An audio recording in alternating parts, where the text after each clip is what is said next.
अस्सलाम वालेकुम। Hi guys, कैसे ठीक ठाक? उम्मीद है आप सब खैरियत से होंगे। मैं हूं आपका टीचर मोहम्मद जान और आप लोग देख रहे हैं चैनल मोहम्मद जान एकेडमी। डियर स्टूडेंट्स, इससे पहले हमने 10th की बायोलॉजी के फर्स्ट चैप्टर का पहला लेक्चर अपलोड किया था। लेक्चर का नाम था गैसियस एक्सचेंज इन प्लांट्स। हमारे आज का जो लेक्चर है, सेकंड लेक्चर, वो है गैसियस एक्सचेंज इन ह्यूमन। इंसान के अंदर गैसों का तबादला किस तरह होता है। तो आज का लेक्चर है गैसियस एक्सचेंज इन ह्यूमन या ह्यूमन रिस्पिरेटरी सिस्टम। तो आपकी तवज्जो चाहता हूँ, क्योंकि आपके लिए हमने बड़ी मेहनत के बाद डायग्राम बनाया है। तो सबसे पहले आपने रिस्पिरेटरी सिस्टम के स्ट्रक्चर्स को समझना है कि कौन कौन से कितने स्ट्रक्चर मौजूद है, किस स्ट्रक्चर का काम क्या है। बाद में आपको इसका मैकेनिज़्म, गैसियस एक्सचेंज का मैकेनिज़्म बड़ी आसानी के साथ साथ समझ आ जाएगा।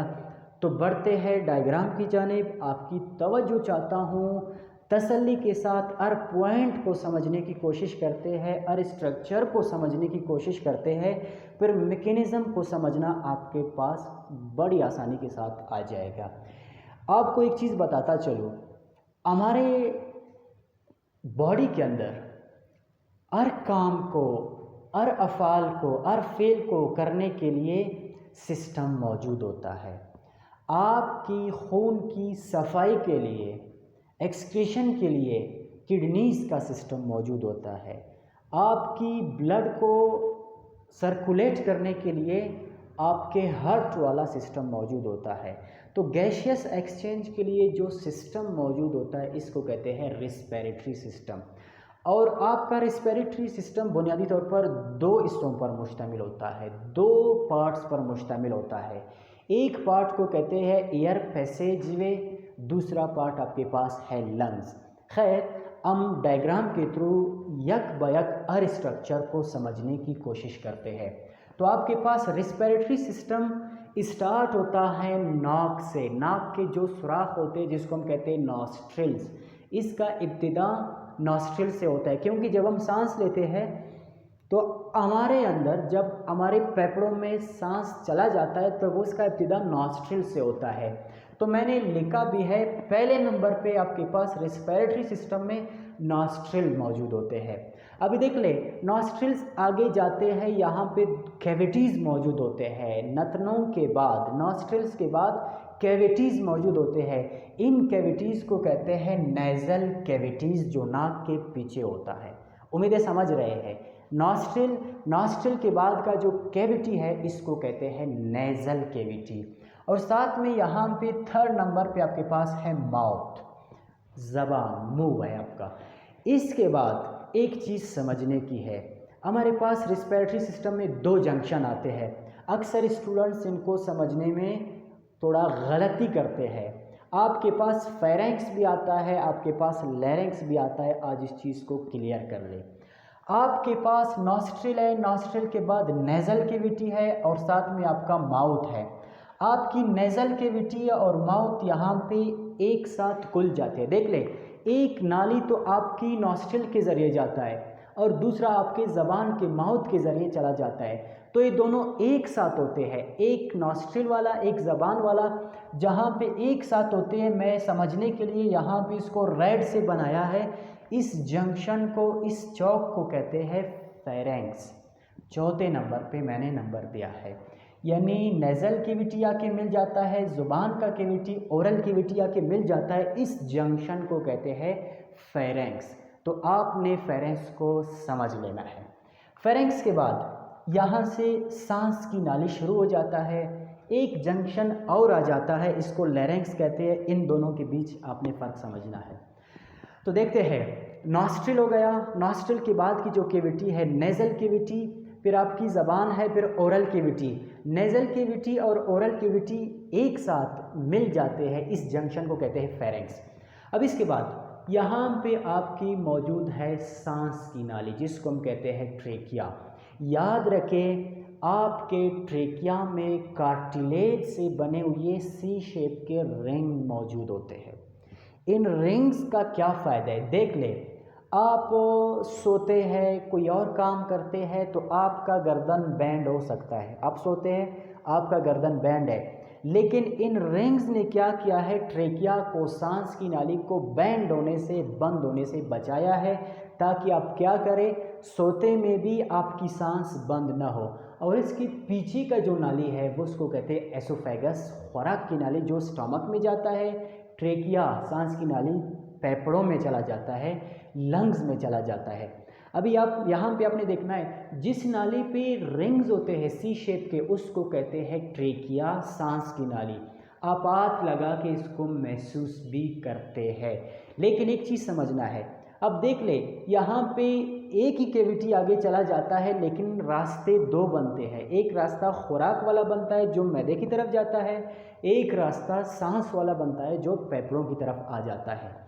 अब ओरल कैविटी और नेजल कैविटी के जंक्शन को हमने नाम दिया था फेरेंक्स का, लेकिन याद रखें आपके पास ट्रेकिया और एसोफेगस, खुराक की नाली का जो जंक्शन होता है, इसको कहते हैं लैरिंक्स। तो आपने लैरिंक्स और फेरेंक्स में डिफरेंस समझना है। देख ले, आपके पास ट्रेकिया है और साथ में खुराक की नाली मौजूद होता है, इस जंक्शन को हम नाम देते हैं लैरिंक्स का। 5वें नंबर पे मैंने बताया है।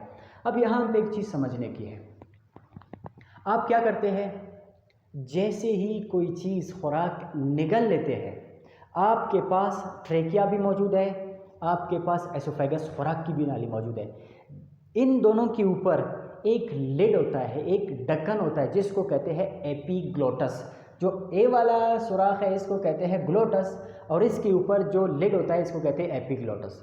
अब क्या करते हैं, आप खुराक जैसे ही निगल लेते हैं, जो एपिग्लोटस है, लिड है, ढक्कन है, वो जो ही आप खुराक निगलते हैं वो आता है ट्रेकिया के ऊपर, ट्रेकिया को बंद कर देता है, ताकि आपने जो खुराक निगल लिया था वो क्या ना हो जाए, सांस की नाली में फेफड़ों तक चला न जाए। अगर आपका खुराक फेफड़ों में चला गया तो यू आर डिलीट, आप मर जाएंगे। तो एपिग्लोटस का काम क्या है, जैसे ही आप खुराक निगल लेते हैं वो आके ट्रेकिया को बंद कर देता है।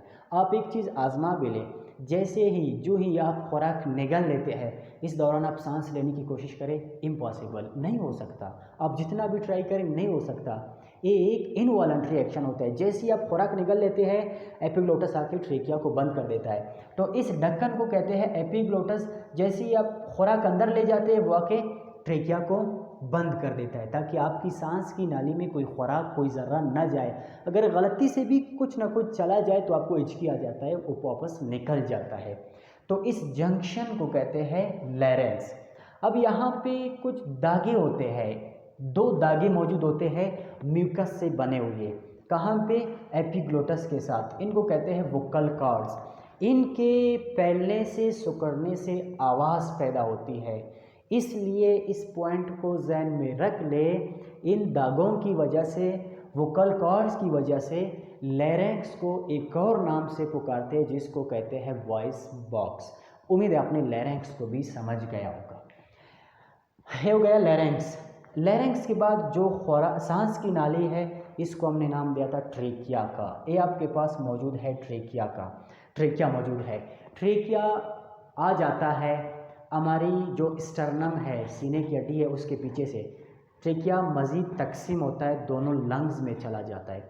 ट्रेकिया आता है, लंग्स में चला जाता है, दो हिस्सों में तकसीम होता है। ट्रेकिया जो ही तकसीम हो गया, इन हिस्सों को कहते हैं ब्रोंकाई। सिंगुलर को कहते हैं ब्रोंकस, प्लूरल हो गया तो ब्रोंकाई। चलो देखते हैं इस चीज़ को। आपके पास ट्रेकिया है, ट्रेकिया जैसे ही डिवाइड हुआ, इसको हमने नाम दिया था ब्रोंकाई का, एक को कहते हैं ब्रोंकस। अब यही ब्रोंकाई फिर से मज़ीद शाखों में तकसीम होता है, बहुत छोटे छोटे नालियों में तकसीम होता है, उसको कहते हैं ब्रोंक्यूल्स। ब्रोंकाई जैसे ही तकसीम हुआ, इसको नाम दिया हमने ब्रोंक्यूल्स का। ब्रोंक्यूल्स जब मज़ीद तकसीम होते हैं तो छोटे छोटे गुब्बारों जैसे स्ट्रक्चर्स में खुल जाते हैं, वो उनको कहते हैं एल्व्यूलस। प्लूरल को कहते हैं एल्व्यूलाई। आपके पास ट्रेकिया था, ब्रोंकाई, ब्रोंक्यूल्स और एल्व्यूलाई। इसी एल्व्यूलाई के बीच क्या होता है, गैसों का एक्सचेंज होता है। यहाँ तक आपने एयर पैसेज वे को समझ लिया। बात रह गई लंग्स की, फेफड़ों की। आपके बॉडी के अंदर दो फेफड़े होते हैं, दो लंग्स होते हैं। अब देख ले, ये जो डायग्राम मैंने बनाया है, डायग्राम और मेरा बिल्कुल राइट और लेफ्ट साइड सेम है, ए राइट साइड और ए लेफ्ट साइड। क्या मतलब, ए आपके पास लेफ्ट किडनी है और ए आपके पास लेफ्ट लंग है और ए आपके पास राइट लंग है। बायां फेफड़ा दायां फेफड़ा, बाएं और दाएं फेफड़े में क्या फ़र्क है, इस चीज़ को देख ले। पहला फ़र्क ये है, जो आपके पास बायां फेफड़ा है इसके अंदर 2 लोब्स होते हैं। बाएं फेफड़े में लेफ्ट लंग में आपके पास 2 लोब्स होते हैं, एक लोब ए हो गया, दूसरा लोब ए हो गया। इसको मैंने समझाने के लिए यहाँ से ग्रीन कलर में लाइन लगाया है ताकि आप दोनों लोब्स को समझ जाए। और आपके पास जो राइट लंग है, दायां फेफड़ा है, इसमें आपके पास 3 लोब्स है। तो दाएं फेफड़े में 3 लोब्स है, बाएं फेफड़े में 2 लोब्स है। एक और फर्क समझ जाए दोनों के बीच, आपके पास जो बायां फेफड़ा है, लेफ्ट लंग है, उसके अंदर एक खड्डा मौजूद होता है, कड्डे नुमा होता है, इतना ज़्यादा वो नहीं होता है, थोड़ा सा खड्डे की तरह आपको लगता है। तो वो क्यों कड्डा है, क्योंकि यहाँ पे आपका हार्ट मौजूद होता है, उसका ज़्यादातर एरिया किस जानिब होता है, लेफ़्ट किडनी की जानिब होता है, इसलिए लेफ़्ट किडनी थोड़ा खड्डा बना हुआ है उस पर। तो यहाँ पे आपका हार्ट मौजूद है। तो आपने लंग्स का डिफरेंस भी समझ लिया। इसके बाद आपके पास लंग्स के ऊपर भी एक मेम्ब्रेन होता है, प्रोटेक्शन के लिए एक मेम्ब्रेन मौजूद होता है। जिस तरह दिल के ऊपर एक मेम्ब्रेन मौजूद होता है जिसको हमने नाम दिया था पेरिकार्डियम का, आपके पास लंग्स के ऊपर भी एक मेम्ब्रेन होता है ताकि लंग्स की क्या करे, प्रोटेक्शन करे, एक्स्ट्रा प्रोटेक्शन दे दे। ये जो मैंने ब्लू कलर में बनाया है, इस मेम्ब्रेन को कहते हैं प्लूरल मेम्ब्रेन या प्लूरा कहते हैं। और इसके अंदर एक फ्लूइड होता है, इस फ्लूइड को कहते हैं प्लूरल फ्लूइड। इसके बाद आपका जिस्म यहाँ पे 2 हिस्सों में तकसीम है, एक आपका चेस्ट है, दूसरा आपका एब्डोमेन है, पेट वाला एरिया है। आपका चेस्ट हुआ और एब्डोमेन हुआ, इनके बीच एक पर्दा होता है, चेस्ट के साथ टच मौजूद होता है ताकि आपका चेस्ट एब्डोमेन से अलग हो जाए। इस पर्दे को कहते हैं डायफ्राम। इस पर्दे का बहुत बड़ा रोल है जब हम सांस लेते हैं, सांस की मैकेनिज़्म में। तो ये मैंने रेड में बनाया है, इसको कहते हैं डायफ्राम। 10वें नंबर पे जो आपकी पेट से आपकी चेस्ट को अलग कर देता है। तो ये हो गया आपके पास रिस्पिरेटरी सिस्टम का स्ट्रक्चर कि कितने और कौन कौन से स्ट्रक्चर है। उम्मीद है आपने इस चीज़ को समझ गया होगा। अब क्या होता है, इब्तिदा हो गई किससे, नॉस्ट्रिल से, इंतहा लास्ट पॉइंट क्या हुआ, एल्वियोलाई हो गया। एक चीज़ अभी आपने समझना है, अब हम इंसान एनिमल्स जब सांस लेते हैं तो सांस हम अंदर ले जाते हैं। जब सांस अंदर ले जाते हैं तो हम ऑक्सीजन गैस को अंदर ले जाते हैं और साथ साथ रिस्पिरेशन में क्या बनता है, कार्बन डाइऑक्साइड बनता है जो हमें ज़रूरत नहीं है। तो वो कार्बन डाइऑक्साइड हम सांस निकालते वक्त खारिज करते हैं। तो हमने ऑक्सीजन ले गया, कार्बन डाइऑक्साइड खारिज कर दिया। इस ऑक्सीजन और कार्बन डाइऑक्साइड का तबादला कहाँ पे होता है, इस चीज़ को हम देखते हैं, लेकिन जो मैकेनिज़्म है इसको हम बाद में देखते हैं दूसरे लेक्चर में। सांस लिया क्या मतलब, हमने ऑक्सीजन गैस को अंदर ले गया। अब ऑक्सीजन आ रहा है ट्रेकिया के अंदर, ब्रोंकाइल्स के अंदर, ब्रोंक्यूल्स के अंदर, फिर पहुंच जाता है एल्वियोलाई के अंदर, ईयर सैक के अंदर। अब देखते हैं, आपकी ट्रेकिया यहाँ पे मौजूद है, आपने ऑक्सीजन गैस को अंदर ले गया तो फेफड़ों में लास्ट पॉइंट क्या है, आपके पास एयर सैक है, एल्वियोलाई है। तो ऑक्सीजन यहाँ तक पहुँच गया तो आपकी फेफड़े के अंदर कौन सा गैस है, ऑक्सीजन गैस है। लेकिन मसला क्या है, यहाँ पे देख ले, यहाँ पे खून की नाली आता है, ब्लड वेसल आता है। देख ले, मैंने जो ब्लू में बनाया है इसको आप कार्बन डाइऑक्साइड समझे या डीऑक्सीजनेटेड ब्लड समझे। इस ब्लड के साथ क्या मौजूद है, कार्बन डाइऑक्साइड मौजूद है जो रिस्पिरेशन के नतीजे में पूरे बॉडी के सेल्स में बना था। तो ब्लड के अंदर कार्बन डाइऑक्साइड मौजूद है। ये कार्बन डाइऑक्साइड आ जाता है, ब्लड वेसल्स करीब आ जाते हैं एल्वियोलाई के, एल्वियोलस के करीब आ जाते हैं। लेकिन यहाँ पे ऑलरेडी मौजूद है ऑक्सीजन गैस, ब्लड ने लाया कार्बन डाइऑक्साइड गैस। यहाँ से क्या होता है, कार्बन डाइऑक्साइड गैस चला जाता है, जज्ब होता है एल्वियोलाई के अंदर। एल्वियोलाई के अंदर कार्बन डाइऑक्साइड गैस एब्जॉर्ब होता है, और साथ साथ आपने जो सांस लिया था, ऑक्सीजन अंदर ले गया था, तो एल्वियोलाई से क्या होता है, ब्लड वेसल में शामिल होता है।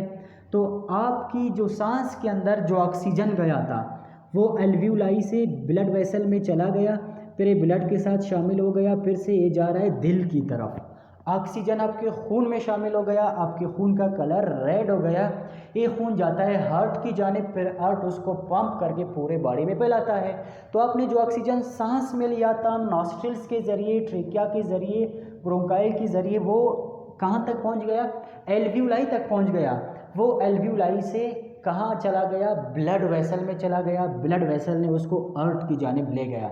लेकिन डीऑक्सीजनेटेड ब्लड वेसल के ज़रिए कहाँ पे जज्ब हुआ, एल्वियोलाई के अंदर जज्ब हुआ। फिर हम क्या करते हैं, जब सांस निकालते हैं यही कार्बन डाइऑक्साइड हम फिर से क्या करते हैं, खारिज करते हैं। तो कार्बन डाइऑक्साइड हम खारिज करते हैं।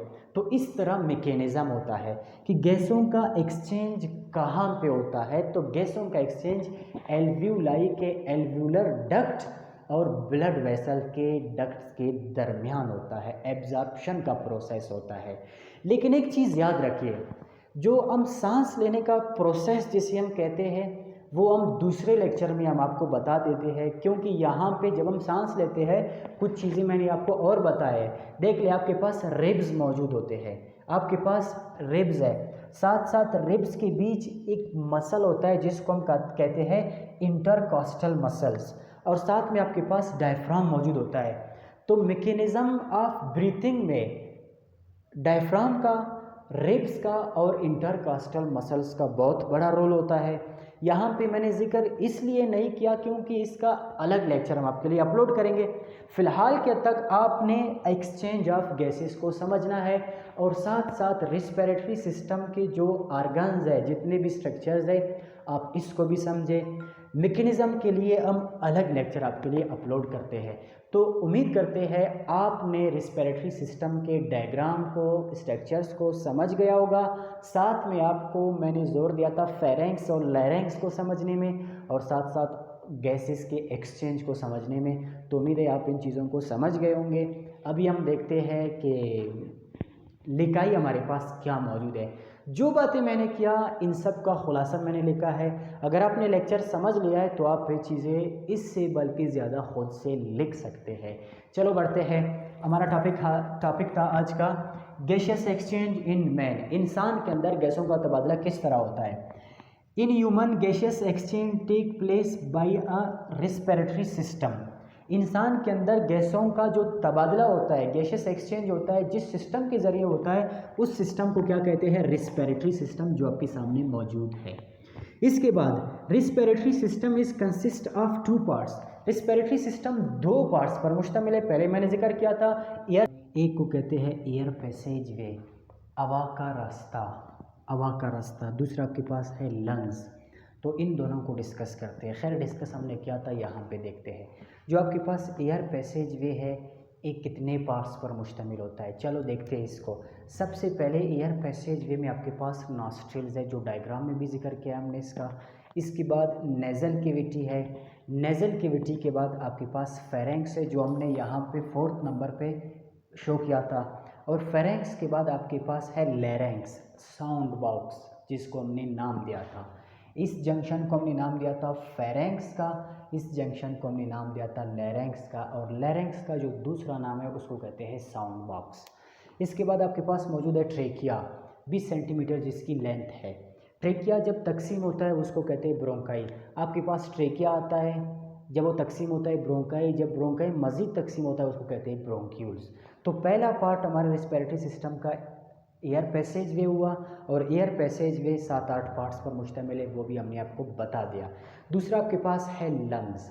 देख ले, lungs are 2 in number. Lungs की तादाद 2 होता है, और साथ में पिंक कलर का होता है। लंग्स का कलर पिंक होता है। इसके बाद आपके पास जो राइट लंग है, दाया फेफड़ा है, वो थोड़ा सा चौड़ा होता है। आपके पास जो दाया फेफड़ा है वो थोड़ा सा चौड़ा होता है। देख ले, आपको अगर फ़र्क समझ आ जाए, इस फेफड़े की चौड़ाई थोड़ा ज़्यादा है राइट लंग की, जबकि लेफ़्ट लंग की लंबाई थोड़ा सा ज़्यादा है। कितना ज़्यादा है? 2.54 सेंटीमीटर इसकी निस्बत इसकी लंबाई ज़्यादा है, लेकिन राइट वाले की चौड़ाई ज़्यादा है। इसके बाद प्लूरल मेम्ब्रेन का हमने जिक्र किया था कि फेफड़ों के ऊपर एक मेम्ब्रेन होता है जिसको कहते हैं प्लूरल मेम्ब्रेन। यहाँ तक आपने स्ट्रक्चर को समझ गया होगा। अभी देखते हैं, intake of oxygen and removal of carbon dioxide in human is called gaseous exchange. Gaseous exchange किसको कहते हैं? ऑक्सीजन का अंदर ले जाना और कार्बन डाइऑक्साइड का खारिज करना, रिमूव करना, इस प्रोसेस को कहते हैं गैसियस एक्सचेंज इन ह्यूमन।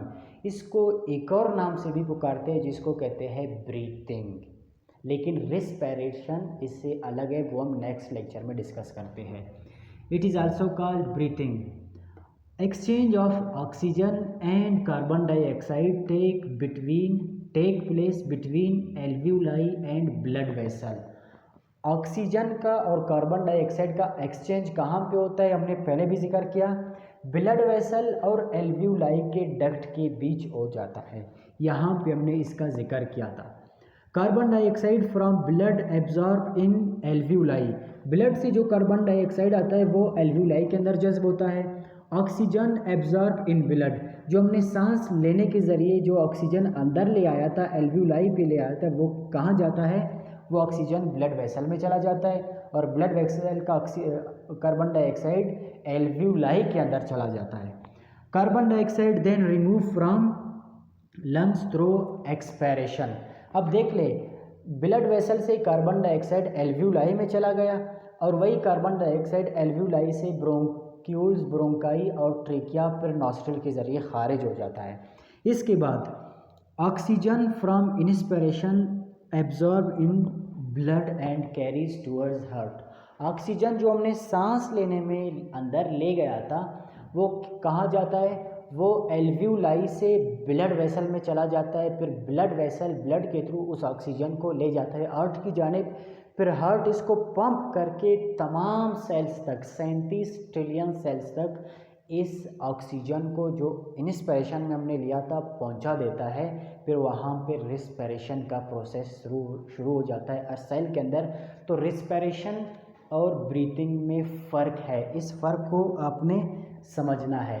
तो रिस्पिरेशन का हम जिक्र करेंगे नेक्स्ट लेक्चर में। आज का लेक्चर था सिर्फ रिस्पिरेटरी सिस्टम और गैसियस एक्सचेंज मैकेनिज़्म हम नेक्स्ट लेक्चर में अपलोड करेंगे।